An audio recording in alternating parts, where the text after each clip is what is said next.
ముందుగా హైదరాబాద్.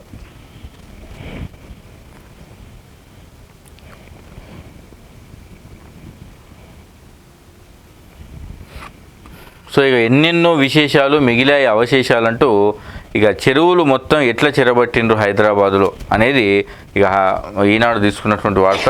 ఒకప్పుడు 45 చెరువులను నింపి సుమారు 75,000 ఎకరాలకు సాగునీరు అందించిన జల్పల్లి పరిధిలోని ఫిరంగి నాల ఇప్పుడు ఆనవాళ్లు కోల్పోయింది. గత 15 ఏళ్లుగా పాలకుల నిర్లక్ష్యానికి గురి కావడంతో ఆక్రమణదారుల చేతుల్లోకి వెళ్ళిపోయింది. ఈ నాలా వెంట చిన్న పెద్ద సుమారు 20,000 ఇండ్లు వెలిశాయంటే పరిస్థితి ఏ స్థాయిలో ఉందో అర్థం చేసుకోవచ్చు. ముఖ్యమంత్రి రేవంత్ రెడ్డి ఈ నాలాను పునరుద్ధరించి జలవనరులను కాపాడాలని నిర్ణయించారు. ఈ నేపథ్యంలో ఈనాడు నాలాను పరిశీలించగా అనేక ఆక్రమణలు వెలుగు చూశాయట. ఇక ఆనవాళ్లు కోల్పోయిన ఫిరంగి నాల, వెలసిన వేలాది నిర్మాణాలు. ఇక ఇది మూసీ నదికి ఉపనదిగా, ఈసీ నదికి అడ్డంగా షాబాద్ మండలం చందనవెల్లి గ్రామ సమీపంలో 1972లో నిజాం ప్రభుత్వం ఆనకట్ట నిర్మించింది. వరద నీటిని ఇందులోకి మళ్లించేవారు. షాబాద్ మండలం ప్రారంభమైన ఫిరంగి నాల కొత్తూరు మండలంతో పాటుగా శంషాబాద్, సరూర్నగర్ తదితర మండలాల్లో సుమారు 45 గొలుసుకట్టు చెరువులను, కుంటలను నింపుకుంటూ చివరిగా ఇబ్రహీంపట్నం మండలం పెద్ద చెరువులోకి వరద నీరు ప్రవహించేలా రూపకల్పన చేశారు. కానీ ఇక ఈ నాలాను మొత్తం ఇప్పుడు విధ్వంసం చేసి పడేసిండ్రు. ఇది శంషాబాద్, తొండుపల్లి, సాతన్రాయ్ తదితర గ్రామాల్లో పూర్తిగా కబ్జా కోరల్లోకి చిక్కుంది. ఈ శంషాబాద్లో Madhuranagar, Adarshnagar, RB Nagar, mission compound ప్రాంతాల్లో 100 ఎకరాల్లో కాలనీలు వెలిశాయి. సుమారు 2 కిలోమీటర్లకు పైగా నిర్మాణాలు జరిగాయి. ఇది ఇక చందనపల్లిలో ధ్వంసమైనటువంటి ఆనకట్ట. శంషాబాద్లో ఇక మురుగు కాలువలా మారినటువంటి నాలా పరిస్థితి ఇది.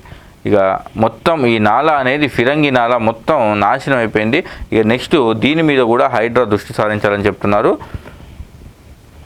ఇక బుల్డోజర్లు హిమాయత్ సాగర్ వైపు అంటూ బుల్డోజర్లు ఇక హిమాయత్ సాగర్ వైపు సాగనున్నాయి.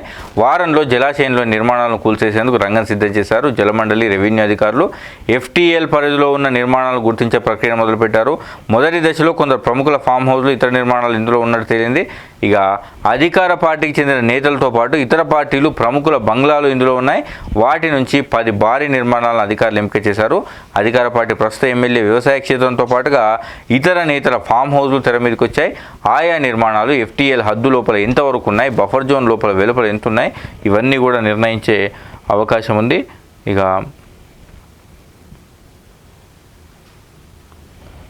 ఇది ఒక ట్రాక్టర్ మీద 9 మంది వెళ్తూ కనిపించారు. అది కూడా హైదరాబాద్ నడిబొడ్డున తెలుగుతల్లి ఫ్లైఓవర్ BRK భవన్ రోడ్లో ఓ ట్రాక్టర్పై 9 మంది ప్రమాదకరంగా ప్రయాణిస్తూ కనిపించారు.